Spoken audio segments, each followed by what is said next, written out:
વેઠ ને છુટકારો. ઇઝરાયેલનું રાજ ને યહૂદાનું રાજ બેહો ઈશ્વર વિરુદ્ધ પાપ કર્યું. ઈશ્વર તીનુને જુકરા સિનાઈ ડુંગર પર આપલો તોડી નાખ્યો. માણો મન બદલે ને પાછા તીનાને ભક્તિ કરે કરીને ચેતવણી આપવા ઈશ્વર તીનાના પ્રબોધકને મોકલ્યા. પૂંછે ની માન્યું. તીને ઈશ્વર બેહો રાજને તીનોના દુશ્મનોથી તીનોનો નાશ કરવા છૂટ આપી. આસુરનું રાજ તાકાતવાળું હતું ને નાશ કરવાવાળું હતું. જો ઇઝરાયલના રાજનો નાશ કર્યો. આસુરનું લશ્કર ઇઝરાયલના રાજના ઘણા માણોને મારી નાખ્યા. બધી મિલકત લેક જતા રહ્યા ને દેહને બાળી નાખ્યો. આસુરના માણો બધા આગેવાનોને ને માલદાર માણોને ને વારો કારીગરો હતા. તીનો બધાને ભેગા કરીને આસુર લીધે. તીનોમાંના ગરીબ ઇઝરાયલ માણો તીનોને મારી નાખ્યા છે. એતરાત ઇઝરાયલ રાજમાં રહ્યા. પછી આસુરના માણો બીજા દેહના માણોને ઇઝરાયલ રાજ જાહોતું સા રહેવા લાયા. બીજા દેહના માણો નાશ કરેલા હેહરને પાછો બાંધ્યો ને સહા રહી ગયેલા ઇઝરાયલ માણો ભેગા પરણ્યા. ઇઝરાયલનો જુવસદાર બીજા દેહના માણોને પરણ્યો છે સમરૂની માણું કહેવાયા. યહૂદા રાજના માણું ફાળ્યું કે ઈશ્વરની ભક્તિ ને નિયમની પાળવાલા ઇઝરાયલ રાજના માણોને કહેલી શિક્ષા કરી. તે હોતે છે મૂર્તિની ભક્તિ કરવાનું ને કનાની માણોના દેવોના ઉપા કરવાનું ચાલુ રાખ્યું. ઈશ્વર તીનોને ચેતવણી આપવા લીધે પ્રબોધકો મોકલ્યા. પૂંછે તીનોનું નિહામળ્યું. આસુર ઇઝરાયલના રાજનો નાશ કર્યો. તીનાના 100 વર્ષ પછી ઈશ્વર બાબિલના રાજા નબૂખદનેસ્સરને યહૂદાના રાજ પર લડાઈ કરવા મોકલ્યો. બાબિલ તાકાતવાળું રાજ હતું. યહૂદા રાજનો રાજો નબૂખદનેસ્સર રાજાનો ગુલામ બનવા કબૂલ કરી ને તીનાને દર વર્ષે પચ્ચા આપવા નક્કી કર્યું. પૂન થોલાક વર્ષ પછી યહૂદિયાનો રાજો નબૂખદનેસ્સર વિરુદ્ધ ઝઘડો કર્યો.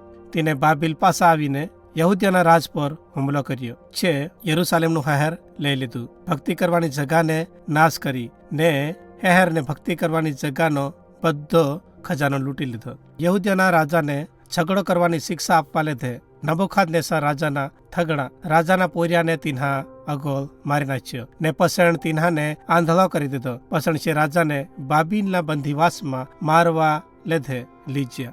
નબૂખદનેસ્સર ને તીનુનું લશ્કર યહૂદિયા રાજના બધા માણોને બાબિલ લીજ્યા. જે વધારે ગરીબ હતા તીનુને વાડીમાં ખેતી કરવા લીધે રહેવા દેતા. ઈયુ પહેલો ટાઈમ હતો કે ઈશ્વર માણોને વાયદાનો દેહ છોડીને બંદીવાસમાં લીજવા દબાણ આપ્યું. ઈશ્વર તીનાના માણોને તીનોના પાપો લીધે શિક્ષા કરી કે તીનોને બંદીવાસમાં મોકલે. પૂંછ્યું તીનોને પોતાના વાયદાને ભૂલ્યો નહીં. ઈશ્વર તીનોને ફાલદેક રાખવાનું ને પોતાના પ્રબોધકોથી તેનું ભેગો બોલવાનું ચાલુ રાખ્યું. જો વાયદો કર્યો કે 70 વર્ષ પછી જે વાયદાના દેહમાં પાછા આવહે. 70 વર્ષ પછી કોરેશ છું પરસિયાનો રાજો હતો.